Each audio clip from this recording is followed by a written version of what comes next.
इस्लाम की सबसे बड़ी देन जो इस देश के 90% मुसलमानों को नहीं पता है। गाइडेंस इतनी जबरदस्त। ये जो मुझे पत्थर मार रहे हैं ना, किसी दिन यही हमारे पैरोकार होंगे। आपको इनसे सीखने का मन नहीं करता? बहुत महान था, एक बार आसमान में से उंगली डाल के छेद कर दिया था। आज सबसे ज्यादा एजुकेशन में हिंदुस्तान में कौन पिछड़ा? मुसलमान। कोई बुनियादी दिक्कत है जिस पे लोग जा नहीं रहे?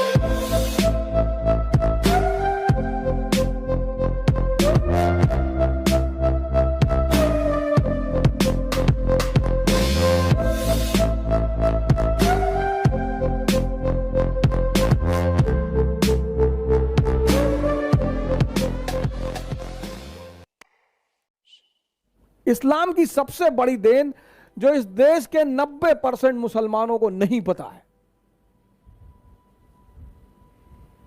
राजनीति में इस्लाम की सबसे बड़ी देन राजनीति में नहीं पता, वो है एनलाइटेंड एरिस्टोक्रेसी। ये इस्लाम की सबसे बड़ी देन है, एनलाइटेंड एरिस्टोक्रेसी। और इसमें दो नाम इतने महान हैं, एक अल हारून और दूसरा उसका बेटा अल मामून। सर पढ़िए कभी इनके बारे में। 90% मुसलमान औरंगजेब का नाम जानते हैं? इन लोग का जानते ही नहीं। औरंगजेब बड़ा बढ़िया आदमी था, चच्चा थे तुम्हारे ना। भाई साहब वो महान आदमी था। हाँ बहुत महान था, एक बार आसमान में से उंगली डाल के छेद कर दिया था, वो बाद में नासा वालों ने भरा। ये इन्होंने एक डिपार्टमेंट बनाया सर बगदाद में, बैतुल हिकमत।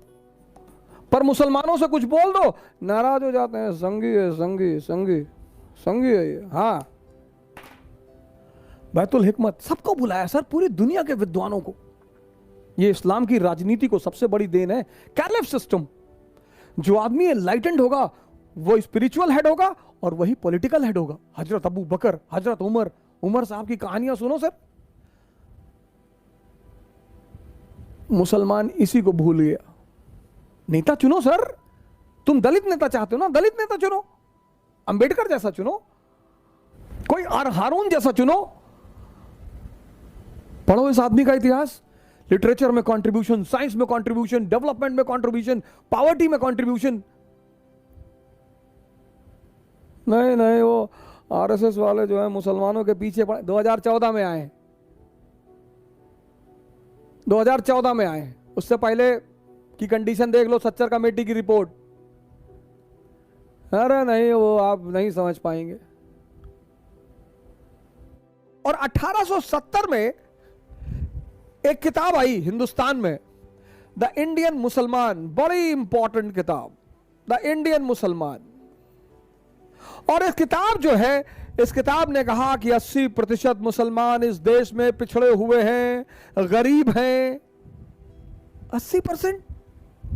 1870 में तब तो आरएसएस नहीं थी, तब तो मोदी नहीं था, तब तो बीजेपी नहीं थी। 1206 से लेकर 1707 भारत में राजा कौन है? मुसलमान। इल्तुतमिश, बलबन, अलाउद्दीन खिलजी, मोहम्मद बिन तुगलक, फिरोज शाह तुगलक, बाबर, हुमायूं, अकबर, जहांगीर, शाहजहां, औरंगजेब।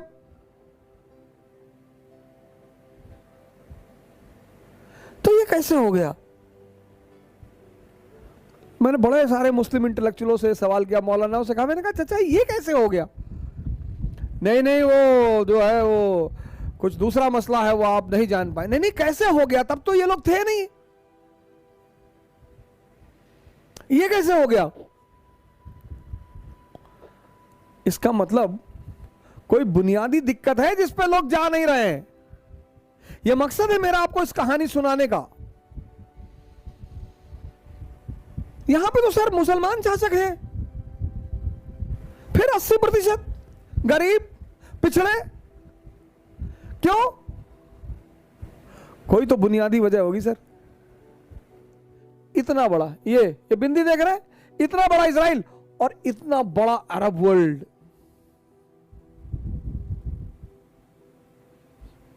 सर आपको शायद ही ये बिंदु दिखाई पड़ रहा हो।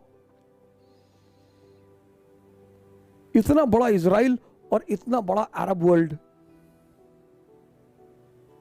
दुस्साहस देखिए इनका। आपको ये आकर्षित नहीं करता? आपको इनसे सीखने का मन नहीं करता? गाली देना किसी समस्या का समाधान नहीं है। हमारे बड़े सारे मुस्लिम भाई हैं, उनको मैं देखता हूं किसी को तुरंत गाली देने लगते हैं।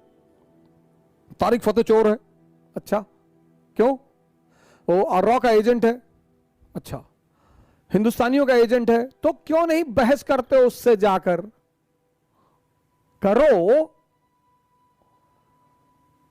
उसको साबित करो कि तुम गलत हो, उसको बुलाओ किसी मजलिस में, उसके तर्कों को काटो। नहीं नहीं वो शैतान का आदमी है, शैतान इबलीस का आदमी। और जब भी तुम किसी को गाली देते हो तो एक बात तो स्पष्ट हो जाती है कि तुम उससे मुकाबला करने में सक्षम नहीं हो। Whenever you are abusing someone, then it is explicitly clear, that you are not in a situation to compete with that person. पूरी दुनिया की अर्थव्यवस्था यहूदियों के हाथ में है सर। इतना ऑयल रिजर्वायर होते हुए तुम उनके गुलाम हो। 48 में मारा, 56 में मारा, यम किप्पुर के वॉर में मारा, 6 डेज वॉर में मारा, तुम्हारे घर में घुसकर तुम्हारा बेड़ा उड़ा देते हैं, स्विस कैनाल पे कब्जा कर लेते हैं, इजिप्ट की एयरफोर्स पूरी उड़ा देते हैं। तुम्हें यह चीज आश्चर्य नहीं करती? बस गाली ही देते हो कि इस्लाम की सबसे बड़ी राजनीतिक देन है एनलाइटेंड एरिस्टोक्रेसी। एनलाइटेंड एरिस्टोक्रेसी, उसमें जिन्ना जैसे लोग कहीं नहीं बैठते सर, वो बैठते ही नहीं। इस्लाम की जो सबसे बड़ी राजनीतिक देन है वो है एनलाइटेंड एरिस्टोक्रेसी। और सर इस्लामिक स्टेट ने इतनी यूनिवर्सिटियां खोली, इतनी वर्ल्ड फेमस सर, 5-6 नाम तो मैं आपको गिना देता हूं। Baghdad, Cairo, Barcelona, Seville, Damascus, ये सब फेमस इस्लामिक यूनिवर्सिटियां थी। रेनेसांस की जो पृष्ठभूमि बनी ना सर, वो इन्हीं यूनिवर्सिटियों में बनी सर। इन यूनिवर्सिटी में पढ़ने के लिए लोगों का सपना होता था कि हम इन यूनिवर्सिटियों में पढ़ें। अगर इस्लाम का इतिहास देखा जाए 8th सेंचुरी से 15th सेंचुरी, और सुप्रीम अचीवमेंट सर, गाइडेंस इतनी जबरदस्त, एनलाइटेंड एरिस्टोक्रेसी। राम एनलाइटेंड है, मोहम्मद एनलाइटेंड है, गुरु गोविंद सिंह एनलाइटेंड है। औरंगजेब ने पूछा आप संत हैं, आपने हथियार उठा लिया, क्यों? और ये आप दाढ़ी और बाल क्यों रखते हैं बड़े बड़े सन्यासियों की तरह? बोले हम सेंट वॉरियर्स हैं, हम धर्म के लिए लड़ते हैं। धर्म मतलब सिखिज्म नहीं, धर्म मतलब मानवता। इस्लाम जब पैदा हुआ पूरी दुनिया में अंधेरा था, पूरी दुनिया में। आप कभी इस्लाम की हिस्ट्री पढ़ो, यूरोप औरतें जलाई जा रही थी विच हंटिंग के नाम पे, विच हंटिंग। हिंदुस्तान सती प्रथा, चीन में तो लड़कियों को ऐसे ही मार डालते थे। पूरी दुनिया में अंधेरा, और उस अंधेरे में मोहम्मद साहब लैंप लेकर खड़े हुए। इस्लाम, प्रेम, मैसेज। हुजूर साहब गुजरते थे एक रास्ते से, कोई महिला उनके ऊपर डेली कूड़ा फेंकती थी।